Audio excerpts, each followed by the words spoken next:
Hai, selamat datang di Sri Suari YouTube channel. Bagi yang belum pernah ke YouTube channel ini, perkenalkan nama saya Gusti Ayu Made Sri Suari, atau teman-teman bisa panggil dengan singkat Sri Suari. Nah, dalam lanjutan video edukasi ini, kemarin saya sempat membahas tentang kompensasi langsung, kompensasi tidak langsung. Ternyata banyak banget yang tertarik dengan video-video edukasi seperti ini.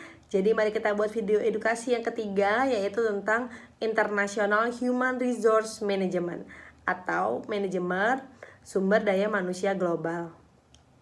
Nah, teman-teman pasti tahu dong ada beberapa perusahaan yang global kayak PNG, habis itu Unilever. Nah, dia itu teman-teman penasaran nggak sih gimana caranya perusahaan-perusahaan itu mengontrol semua pegawainya, mengontrol semua pekerjaannya, dan mengontrol perusahaannya? Kita akan membahas semua tentang itu di video ini. Sebenarnya kita nggak perlu menggali terlalu jauh untuk melihat betapa pentingnya bisnis internasional, baik di dalam ataupun di luar negeri. Misalnya, jumlah total impor dan ekspor Amerika Serikat naik sekitar 9 kali lipat dalam 30 tahun terakhir menjadi 4,7 triliun dolar baru-baru ini. Pertumbuhan sangat bagus untuk semua jenis bisnis, tetapi juga menghadapi para manajer dengan tantangan khusus. Untuk satu hal, manajer harus merumuskan dan melaksanakan pasar, produk, dan rencana produksi mereka secara global. Ford Motor misalnya memiliki strategis One Ford yang bertujuan menawarkan mobil-mobil Ford secara global atau going global, yang juga berarti pengusaha harus mengatasi masalah manajemen sumber daya internasional. Misalnya, haruskah kita mengelola kantor lokal di Eropa dengan manajer lokal atau Amerika Serikat? Dan bagaimana seharusnya kita menilai dan membayar karyawan kota di Asia? Hal yang menantang tentang mengelola secara global adalah apa yang berhasil di suatu negara tertentu mungkin tidak berhasil di negara lain. Perusahaan akan menghadapi serangkaian perbedaan politik, sosial, hukum, dan budaya antar negara dan juga masyarakat-masyarakat di luar negeri. Misalnya, rencana insentif mungkin berhasil di Amerika Serikat, tetapi menjadi bumerang di beberapa negara Eropa Timur, di mana mereka memerlukan upah mingguan yang dapat diprediksi untuk membeli kebutuhan. Namun, terlepas dari perbedaan antar negara seperti itu, pemberi kerja harus menciptakan fasilitas lokal untuk masing-masing negara dan untuk perusahaan secara keseluruhan. Kebijakan, praktik di lapangan, dan jarak bisa menambah tantangan. Misalnya, bagaimana seharusnya kepala MSDM Starbucks yang berbasis di Seattle memantau manajer SDM Starbucks di Cina. Tantangan yang dihadapi oleh manajer sumber daya manusia internasional tidak hanya berasal dari jarak yang terlibat, walaupun sebenarnya jarak itu juga penting. Masalah yang lebih besar adalah berurusan dengan perbedaan budaya, politik, hukum, dan ekonomi antar negara dan masyarakatnya. Tentu saja apa yang berhasil di suatu negara mungkin akan gagal di negara lain. Perusahaan yang beroperasi hanya di Amerika Serikat umumnya memiliki variabel ekonomi, budaya, dan hukum yang relatif terbatas, karena ekonomi Amerika Serikat adalah masyarakat kapitalis dan kompetitif. Angkatan kerja Amerika Serikat mencerminkan banyak latar belakang budaya dan etnis. Nilai-nilai bersama membantu mengaburkan perbedaan budaya. Negara, bagian, dan kota yang berbeda tentu memiliki undang-undang ketenagakerjaan mereka sendiri. Namun, kerangka dasar federal membantu menghasilkan seperangkat pedoman hukum yang dapat diprediksi mengenai hal-hal seperti diskriminasi pekerjaan dan hubungan kerja. Perusahaan yang mengoperasikan banyak unit di luar negeri tidak menghadapi homogenitas seperti ini. Misalnya, hari libur minimum yang diwajibkan secara hukum berkisar dari tidak ada di Britania, atau nggak ada libur minimum yang diminimalkan di Britania, hingga 5 minggu di Luxembourg. Jadi kalau misalkan di Britania nggak ada, di Luxembourg itu punya minimal 5 minggu. Italia tidak memiliki persyaratan formal untuk perwakilan karyawan di dewan direksi, tetapi hal ini diperlukan di Denmark. Jadi di Denmark itu memiliki persyaratan formal untuk perwakilan karyawan di dewan direksi, sedangkan di Italia enggak. Intinya adalah bahwa manajer harus menyesuaikan kebijakan dan praktek sumber daya manusia mereka dengan negara tempat mereka beroperasi. Faktor kultural. Perbedaan kultural terwujud dalam perbedaan bagaimana orang-orang dari negara berbeda berpikir, bertindak, dan mengharapkan orang lain untuk bertindak. Sebagai contoh, negara-negara berbeda secara luas dalam budaya mereka, dengan kata lain dalam nilai-nilai dasar yang dipegang oleh warga negara mereka, dan dalam bagaimana nilai-nilai ini memanifestasikan diri mereka dalam seni, program sosial, dan cara negara dalam melakukan sesuatu. Perbedaan budaya memanifestasikan diri dalam perbedaan dalam cara orang dari berbagai negara berpikir, bertindak, dan mengharapkan orang lain bertindak. Misalnya, kepala pembelian produk di Michelin mengatakan bahwa ketika dia memberikan umpan balik kinerja di Prancis, karyawan tidak berpikir perlu menyebutkan apa yang benar, karena mereka sudah tahu apa yang mereka lakukan benar. Dia fokus alih-alih pada apa yang salah. Pendekatan itu akan mewujudkan sebagian besar karyawan di Amerika Serikat. Jadi ada kecenderungan bagi manajer Amerika Serikat untuk menutup-nutupi apa yang salah. Di Cina, kepala perusahaan cenderung melihat karyawannya sebagai anggota keluarga mereka, tetapi mereka meminta karyawan untuk bekerja sebaik dan sebanyak mungkin. Studi yang dilakukan oleh Profesor Gert Hosvede mengilustrasikan perbedaan kultural internasional. Hosvede berkata bahwa masyarakat berbeda dalam 5 nilai yang ia sebut sebagai jarak kekuasaan, individualisme, maskulinitas, penghindaran ketidakpastian, dan orientasi jangka panjang. Misalnya, jarak kekuasaan mewakili derajat yang membuat orang kurang kuat menerima distribusi kekuasaan yang tidak merata dalam masyarakat. Yang semacam itu lebih tinggi di beberapa negara seperti Meksiko daripada di negara lain.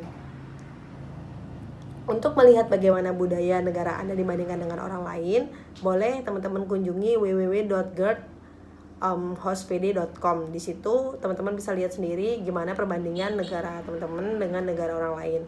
Pada gilirannya, perbedaan-perbedaan itu memanifestasikan dirinya dalam perilaku yang berbeda.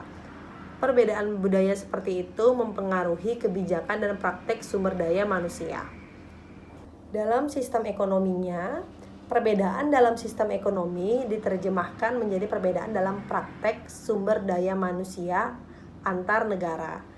Dalam ekonomi pasar, seperti Amerika Serikat, pemerintah memainkan peran yang relatif tertahan dalam memutuskan apa yang akan diproduksi dan dijual di harga berapa. Dalam ekonomi terencana, seperti yang ada di Korea Utara, pemerintah memutuskan dan merencanakan apa yang harus diproduksi dan dijual di harga berapa. Nah, ada juga ekonomi namanya ekonomi campuran. Dalam ekonomi campuran seperti Tiongkok, banyak industri masih dimiliki oleh negara, sementara negara-negara lain mengambil keputusan berdasarkan pada permintaan pasar. Perbedaan dalam sistem ekonomi cenderung menuntut perbedaan dalam kebijakan manajemen sumber daya manusia. Kita akan ambil contoh sumber daya manusia di luar negeri. Kita akan bahas yang pertama, Uni Eropa. Upah minimum di Uni Eropa, sebagian besar negara Uni Eropa mempunyai sistem upah minimum. Beberapa negara menetapkan batasan nasional, sedangkan yang lainnya mengizinkan pemberi kerja dan serikat kerja untuk merundingkan upah minimum mereka sendiri. Jam kerja di Uni Eropa ditetapkan jam kerja seminggu sebanyak 48 jam. Tetapi sebagian besar negara Uni Eropa lainnya menetapkan pada 40 jam. Terminasi hubungan kerja. Periode pemberitahuan yang diharuskan ketika memberhentikan karyawan di Eropa berkisar dari tidak ada di Spanyol hingga 2 bulan di Italia. Terminasi hubungan kerja. Periode pemberitahuan yang diharuskan ketika memberhentikan karyawan di Eropa itu nggak ada. Di Spanyol juga nggak ada, tapi kalau di Italia itu punya waktu minimal 2 bulan. Kita akan ambil contoh sumber daya manusia di luar negeri yang kedua, yaitu Tiongkok. Perekrutan.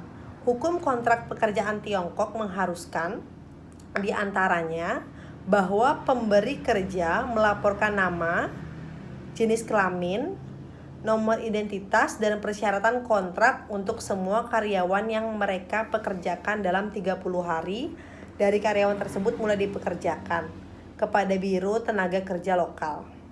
Di Tiongkok, efektivitas perekrutan tergantung pada masalah manajemen sumber daya manusia non-perekrutan. Karyawan cenderung tertarik pada pemberi kerja yang memberikan pelatihan dan kesempatan kemajuan karir terbaik. Untuk metode seleksi karyawan di Tiongkok itu yang dominan adalah melibatkan analisis resume pelajar dan kemudian diwawancarai. Kompensasinya, meskipun banyak manajer mendukung bayaran berbasis kinerja di Tiongkok, pemberi kerja lainnya dengan alasan untuk menjaga keselarasan kelompok membuat bayaran insentif sebagai sebagian kecil dari paket bayaran. Dan seperti halnya di bagian lain di Asia, insentif tim lebih disarankan. Secara umum, karyawan perusahaan internasional dapat diklasifikasikan. Nah, pertama, klasifikasinya adalah ekspatriat atau non-warga negara dari negara tempat mereka bekerja. Ekspatriat juga dapat merupakan bangsa negara asal, warga negara dari negara tempat perusahaan tersebut berpusat. Contoh, pusat perusahaan itu ada di Amerika. Nah, bikin cabang di Tiongkok. Nah, orang Amerika yang bekerja di Tiongkok itu masuk dalam golongan ekspatriat. Yang kedua, orang lokal. Juga dikenal sebagai bangsa negara tuan rumah, bekerja untuk perusahaan luar negeri dan merupakan warga negara dari negara tempat mereka bekerja. Jadi ini adalah orang-orang lokal. Biasanya orang lokal lah yang paling banyak digunakan sebagai karyawan di perusahaan tersebut. Jadi ini adalah orang-orang yang memang orang lokal dari tempat itu perusahaan itu berada. Contoh, ini adalah perusahaan dari Singapura. Perusahaan Singapura ini buka perusahaan di Bandung. Nah, yang banyak bekerja di sana adalah orang Bandung. Nah, orang Bandung itu termasuk orang-orang lokal. Nah, klasifikasi yang ketiga adalah bangsa negara ketiga. Adalah warga negara dari negara selain dari negara induk atau negara tuan rumah. Nah, sebagai contoh, seorang eksekutif Prancis yang bekerja di cabang Shanghai dari sebuah bank multinasional Amerika Serikat. Jadi orang ini orang Prancis, tapi dia kerja di cabang yang di Shanghai.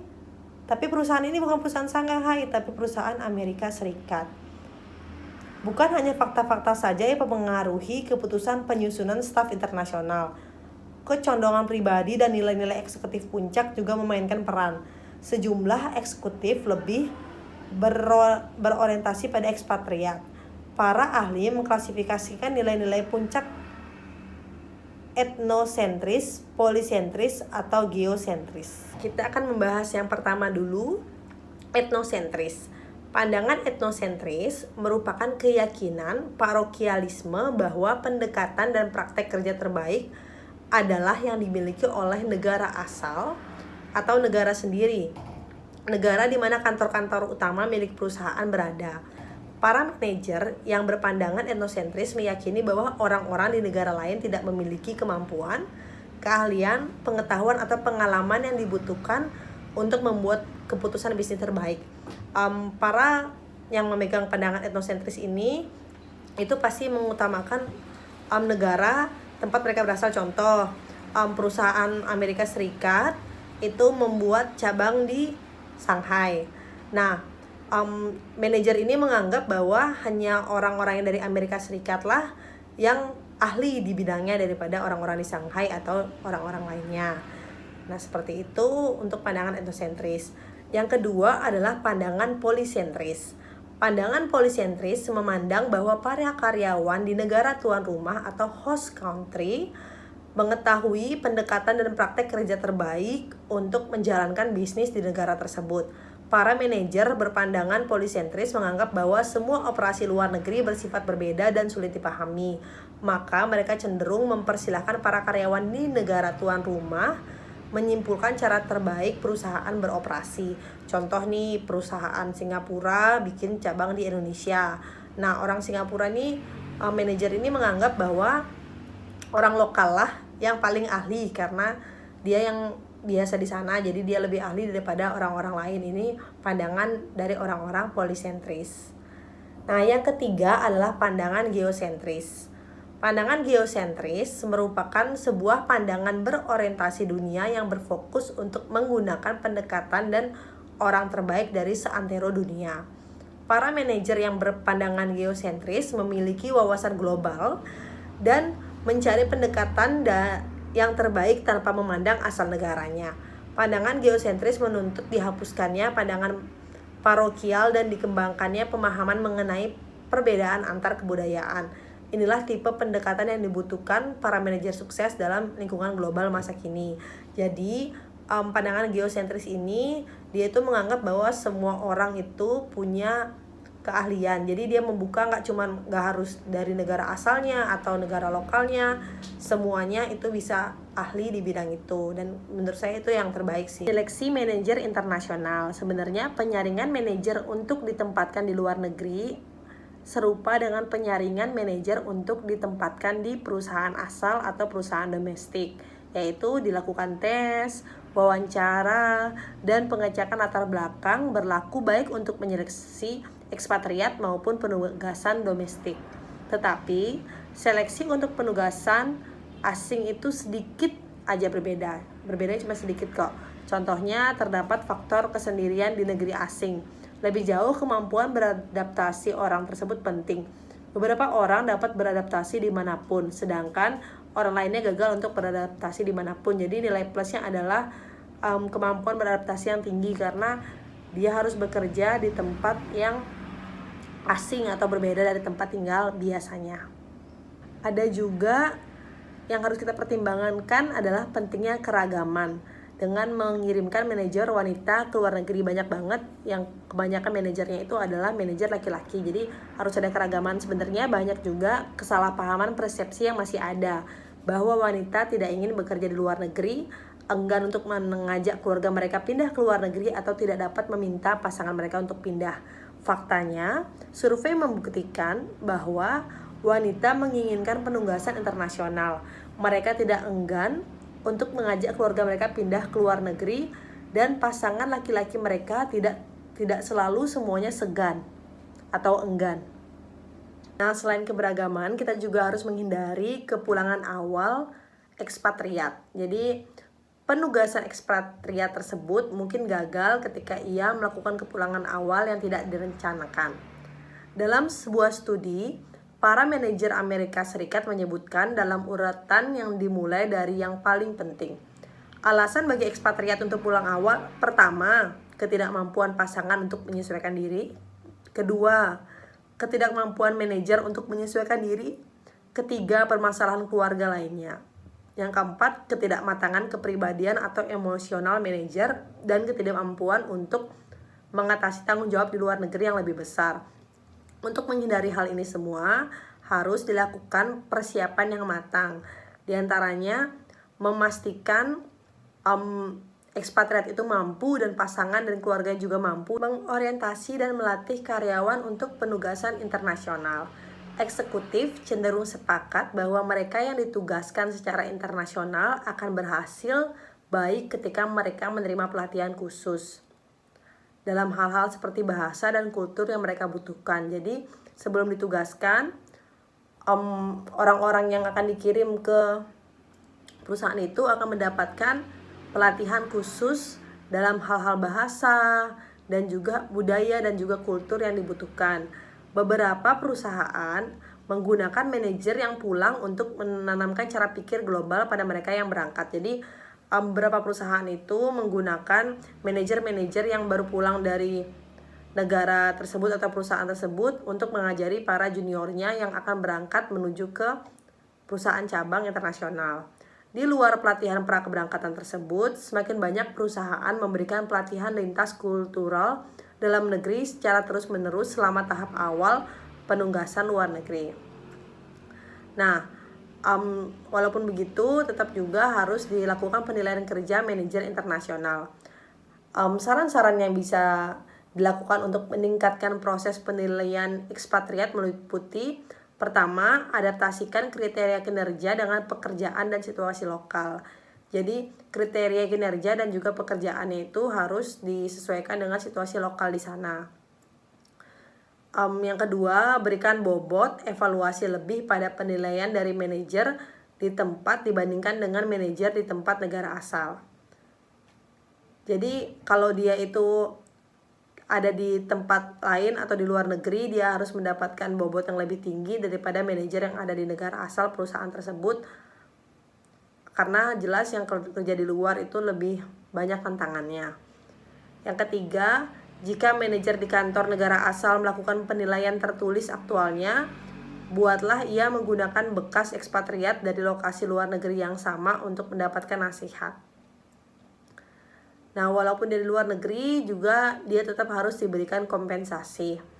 Nah, untuk memberikan kompensasi kepada manajer di luar negeri, yang pertama kita harus lakukan adalah pendekatan yang paling umum digunakan untuk merumuskan bayaran ekspatriat adalah dengan menyamakan daya beli lintas negara. Teknik yang dikenal sebagai pendekatan posisi keuangan. Yang kedua, dasar pemikirannya adalah bahwa setiap ekspatriat harus menikmati standar hidup yang sama dengan yang ia dimiliki di negara asal. Jadi, dia tuh jangan sampai dia itu mendapatkan gaji yang lebih sedikit daripada saat dia berada di negara asal. Dan juga terkadang kalau misalkan negara asalnya itu lebih tinggi, misalkan biaya hidupnya, harus dikasih juga gaji yang lebih tinggi dia biar nggak sampai sama juga kayak negara asal gitu. Biar dia tetap terpenuhi kebutuhannya, standarnya harus tetap sama seperti dia bekerja di negara asal atau bahkan kalau bisa lebih. Nah, pendekatan posisi keuangan menggunakan 4 kelompok pengeluaran. Yang pertama, pajak penghasilan, perumahan, barang dan jasa, dan juga pengeluaran bebas, biaya anak, pembayaran mobil, dan lain-lain. Pemberi kerja juga membayar ekspatriat dan manajer lokal mereka di luar negeri dengan insentif kinerja. Nah, langkah-langkah dalam membentuk sistem bayaran global. Langkah pertama yang bisa dilakukan adalah yang pertama, menetapkan strategi. Setelah strategi dibuat, langkah kedua yang bisa dilakukan adalah mengidentifikasi perilaku eksekutif krusial.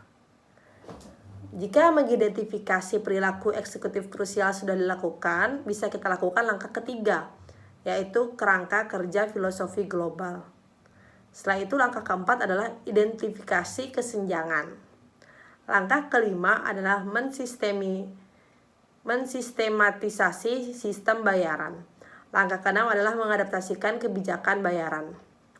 Saran-saran yang juga bisa diberikan untuk pelaku perjalanan bisnis atau karyawan yang ditugaskan secara internasional adalah: yang pertama, memberikan pelatihan umum mengenai perjalanan, memberikan pelatihan umum mengenai tinggal di luar negeri, dan memberikan pelatihan umum tentang tujuannya kepada ekspatriat atau pekerja yang akan bekerja di luar negeri, sehingga para pekerja tersebut atau ekspatriat itu telah mendapatkan orientasi ketika mereka tiba.